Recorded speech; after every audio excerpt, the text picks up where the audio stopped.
Educação e tecnologia pra transformar.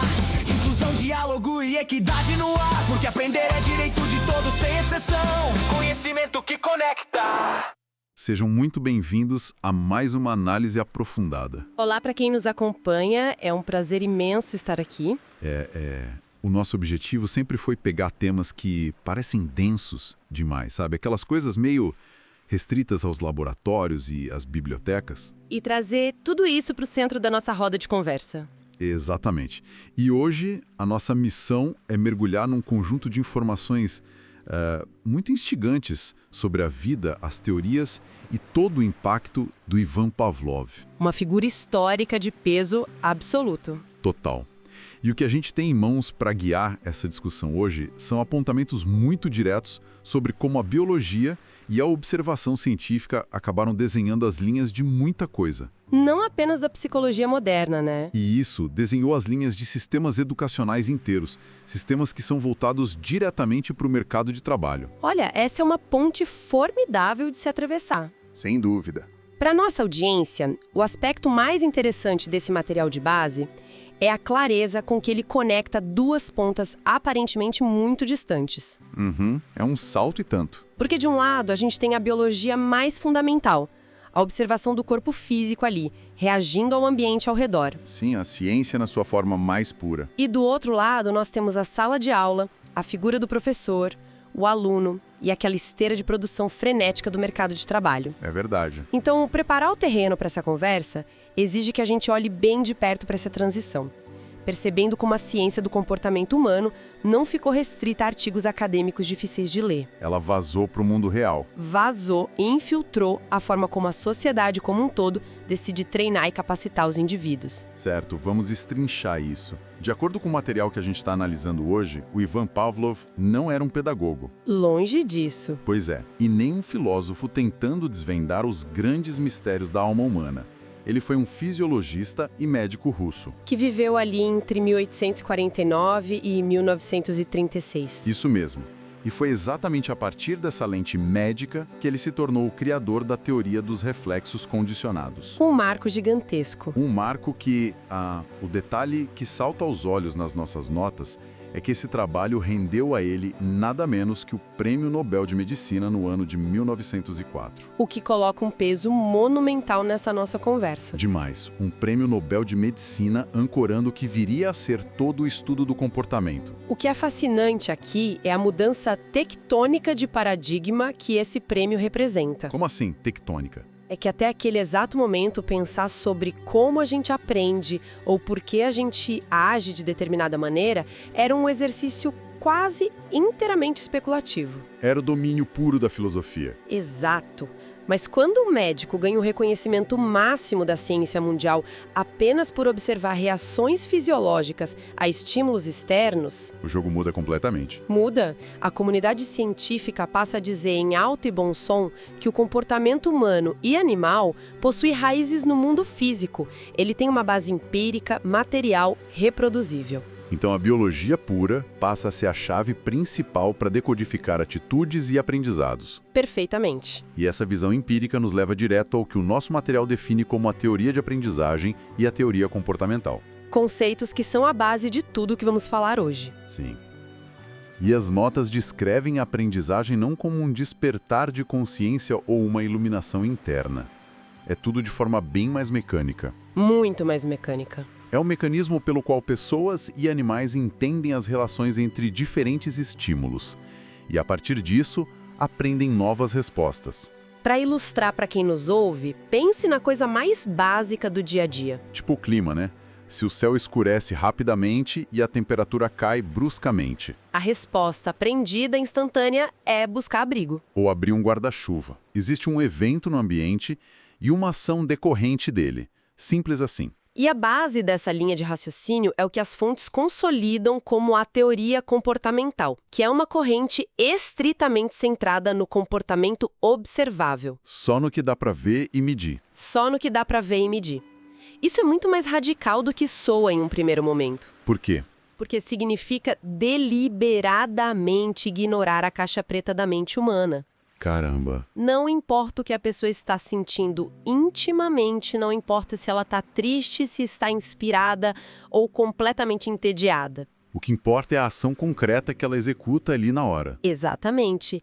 É a transição direta do o que está acontecendo dentro da cabeça da pessoa para o que esse indivíduo efetivamente faz quando submetido a esta situação específica. Mas vem cá, ao descartar o estado interno e focar apenas no que é observável, a gente não corre o risco de simplificar demais a experiência humana. É uma objeção muito comum. Quero dizer, reduzir tudo a uma ação visível não ignora toda a complexidade do pensamento? Olha, essa é a grande crítica que acompanha a teoria comportamental desde o seu nascimento. Sem dúvida nenhuma. Faz sentido. No entanto, as notas mostram que o objetivo dessa corrente não é explicar a totalidade da experiência humana. Ah, entendi. O foco é outro. O foco é encontrar variáveis que possam ser medidas, testadas e, acima de tudo, previstas. Previsibilidade é a palavra mágica aí. Com certeza. Se o foco está apenas no que é observável, a ciência do comportamento se torna algo muito próximo da matemática ou da física. É possível criar modelos exatos. É possível aplicar um estímulo X e aguardar uma resposta Y com bastante confiança. E para um cientista no início do século XX... E posteriormente para gestores e educadores, né? Sim, para eles essa previsibilidade era um ganho inestimável. Um ganho que superava qualquer preocupação com a subjetividade que pudesse ser perdida no processo. É aqui que a coisa fica realmente interessante. Vamos lá. Porque o nosso material mergulha a fundo na mecânica de como essa previsibilidade toda é construída. As engrenagens do comportamento. Exato. As notas dividem isso em duas engrenagens principais do condicionamento.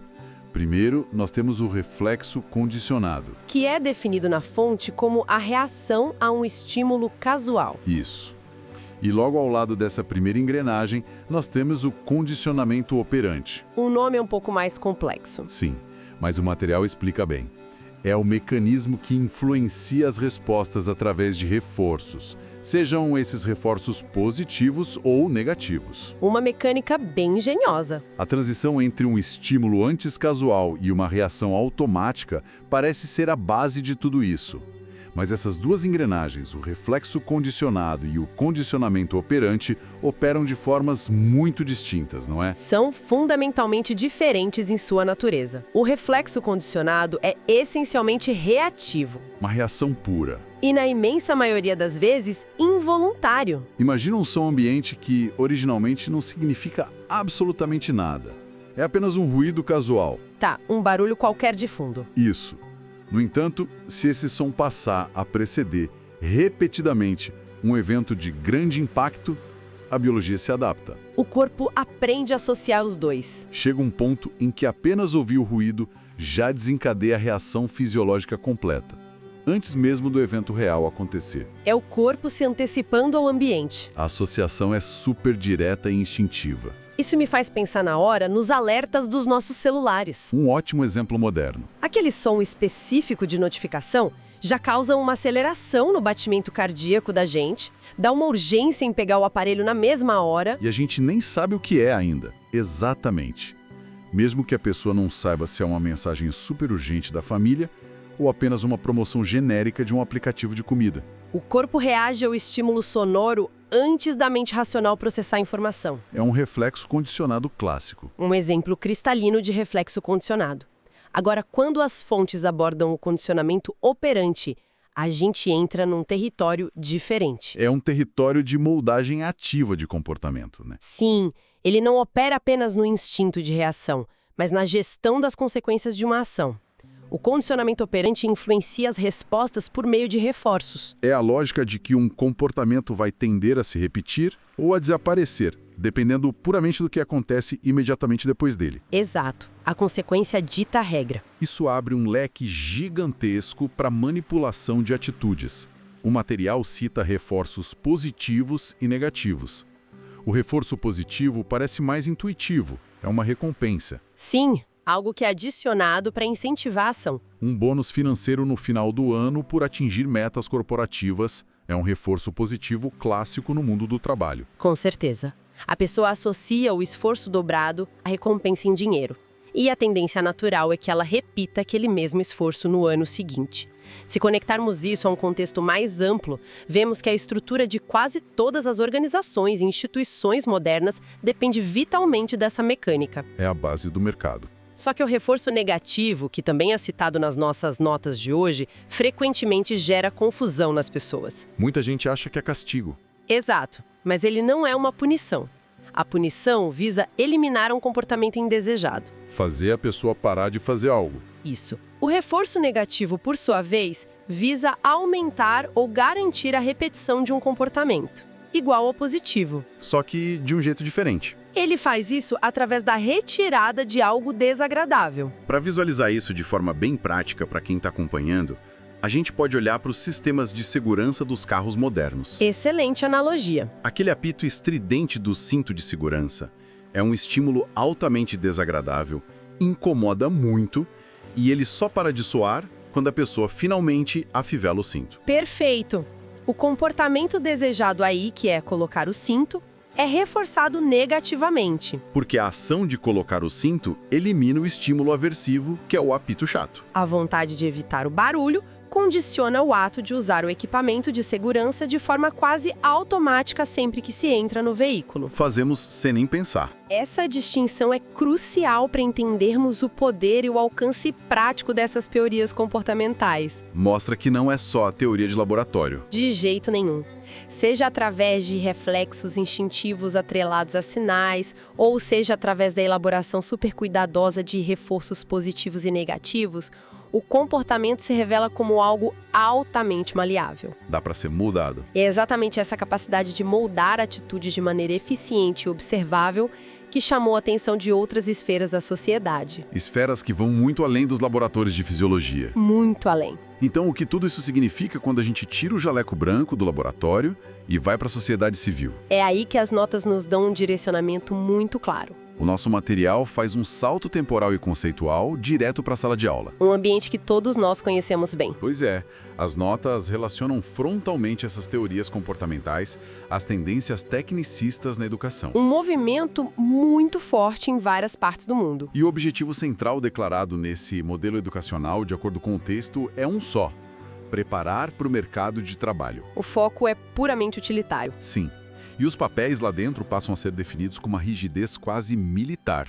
O professor, por exemplo, é descrito apenas como o instrutor. E o aluno tem o papel de ser o cumpridor de tarefas. A metodologia inteira se baseia na repetição de técnicas. É muito impactante observar como a ciência da resposta a estímulos fundamentou um sistema escolar inteiro. Um sistema voltado para produtividade e eficiência técnica. Isso levanta uma questão importante sobre a função social da educação. E aqui a gente avalia o que as notas dizem de forma bem pragmática. Claro, sem tomar partido. A tendência tecnicista simplesmente absorve a premissa do comportamento observável, de Pavlov e dos teóricos comportamentais, e a aplica em larga escala. É engenharia social aplicada. Pense no cenário. Se o objetivo de um país em fase de forte industrialização ou em expansão de mercado é gerar eficiência rápida, a educação não pode se dar ao luxo da abstração demorada. Não tem tempo para reflexões filosóficas extensas quando a fábrica precisa rodar. A abordagem comportamental fornece a ferramenta perfeita para isso. O sucesso educacional deixa de ser medido pela capacidade de reflexão crítica profunda. E passa a ser medido pelo quê? Pelo resultado observável. Exatamente. O indivíduo consegue ou não consegue operar esta máquina específica. Ele sabe ou não sabe executar este processo técnico padronizado. É um modelo focado 100% na saída, no output. A instrução dada pelo professor funciona como o estímulo lá do laboratório. E a resposta esperada é a execução precisa da tarefa pelo aluno. O interessante é que isso redefine completamente a figura do educador, né? O professor não está ali para mediar debates ou explorar as angústias intelectuais da turma. As notas são claras, ele é estritamente um instrutor. O detentor da técnica que precisa ser transmitida e replicada com precisão. E a contraparte dessa dinâmica é a definição do aluno como esse cumpridor de tarefas. O foco ali é na passividade receptiva inicial. A pessoa recebe a instrução e depois parte para a execução técnica final. A metodologia destacada no material é justamente a repetição de técnicas. Isso é a personificação do condicionamento em um ambiente social escolar. A repetição constante. A repetição exaustiva cria a memória muscular, a memória mental e operacional. O aluno repete um procedimento até que a técnica se torne quase um reflexo condicionado. De trabalho. Exato! Olha, há uma eficiência inegável nisso tudo. Quando olhamos para a base de muitas profissões corporativas ou técnicas atuais, a fundação ainda é esse tecnicismo. É o que mantém as coisas funcionando na base. E o reforço positivo nesse cenário de sala de aula tecnicista é super claro. É a nota alta, o certificado impresso, o diploma que serve como passaporte para a vaga de emprego. O aluno repete a formatação correta de uma planilha ou o passo a passo de um software complexo de engenharia. E o sistema recompensa essa obediência técnica. A avaliação técnica e neutra desse cenário nos mostra por que ele foi e ainda é tão prevalente nas nossas vidas. Ele entrega exatamente o que promete entregar. Previsibilidade e padronização. Para um mercado de trabalho que exige mão de obra qualificada para funções muito específicas, o modelo tecnicista, embasado nas teorias do Pavlov e no condicionamento operante, é um triunfo da engenharia social. Sem dúvida. Funciona. Contudo, o texto também nos ajuda a perceber que ele delimita fronteiras muito claras sobre o que é deixado de fora. O que acaba sendo sacrificado. Ao priorizar a repetição e a instrução diretiva, o modelo sacrifica muito do espaço que, em outras abordagens, seria dedicado à criatividade espontânea. Ou ao questionamento do próprio sistema, imagino. Com certeza. O cumpridor de tarefas não é treinado para questionar se a tarefa deveria existir em primeiro lugar. Mas até que ponto essa repetição de técnicas é realmente capaz de preparar alguém para um mercado de trabalho que hoje muda com tanta rapidez? É um ponto excelente. Porque o material foca na preparação técnica, certo? Mas se a pessoa for treinada para ser apenas uma cumpridora de tarefas, ela não fica extremamente vulnerável quando a tarefa em si deixa de existir ou é automatizada? Essa é a grande tensão do modelo tecnicista à luz dos desafios contemporâneos que enfrentamos. A teoria comportamental garante a excelência na execução de algo conhecido. Ela refina o que já existe. O condicionamento é excelente para aprimorar uma resposta a um estímulo já estabelecido. Mas quando o ambiente muda drasticamente e exige a criação de novas tarefas partindo do zero, o cumpridor de tarefas encontra uma barreira enorme. E ele não tem um repertório da adaptação criativa. No entanto, é inegável que, para garantir que a engrenagem básica do mercado continue funcionando todos os dias, a instrução direta e a repetição padronizada ainda formam a espinha dorsal de inúmeros sistemas de capacitação pelo mundo afora. Entender como essas engrenagens funcionam tira um pouco daquele véu invisível sobre as nossas rotinas, sabe? Ajuda a gente a ver o porquê fazemos o que fazemos. É revelador. Para amarrar tudo que a gente discutiu hoje de forma bem clara para a nossa audiência, nós iniciamos a nossa trajetória voltando os olhos para a ciência, ali do final do século XIX e início do século XX. Com o trabalho empírico e muito rigoroso do Ivan Pavlov, que lhe rendeu o Prêmio Nobel de Medicina. Exato. Entendemos também a guinada rumo à teoria comportamental, que tomou a decisão consciente de abandonar os mistérios infondáveis da mente humana para focar única e exclusivamente naquilo que pode ser visto, que pode ser medido e que pode ser replicado. O comportamento observável. E a gente avançou por toda a mecânica fina desse comportamento. Dissecamos aqui as diferenças entre o reflexo condicionado, que é na resposta automática e instintiva a um estímulo que outrora era neutro. E o condicionamento operante, onde os reforços positivos e negativos atuam como arquitetos invisíveis das nossas escolhas diárias. Consequências moldando ações. E por fim, a gente fez a ponte desse laboratório de biologia diretamente para as carteiras escolares e para os grandes centros de treinamento corporativo. Vimos como a tendência tecnicista na educação se apropriou dessas teorias científicas para formatar um sistema cujo objetivo principal é fornecer recursos humanos para o mercado de trabalho.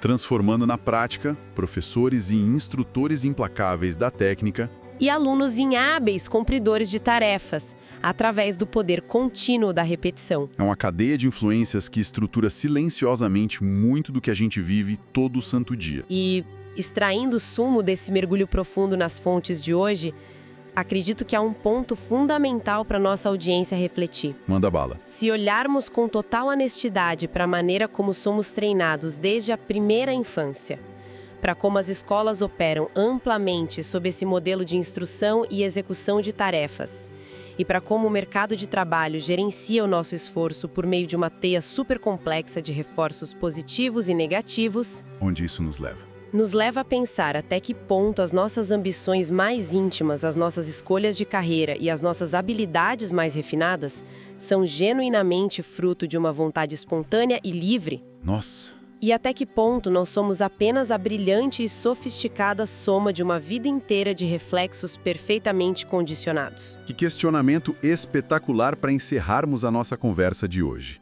É o tipo de provocação que nos faz olhar para a nossa própria rotina, para a forma como a gente aprende, como a gente trabalha, com um senso de observação muito mais aguçado. Esse é o objetivo final. Agradeço imensamente a cada pessoa da nossa audiência que nos emprestou os ouvidos para essa jornada fascinante. O nosso grande desejo é que essas informações funcionem como ferramentas práticas para que quem nos acompanha consiga decodificar os estímulos e os reforços que ditam o ritmo desse nosso mundo moderno. Muito obrigada pela companhia de sempre. Continuem curiosos, observem as engrenagens ao redor e nós nos encontramos na nossa próxima análise aprofundada.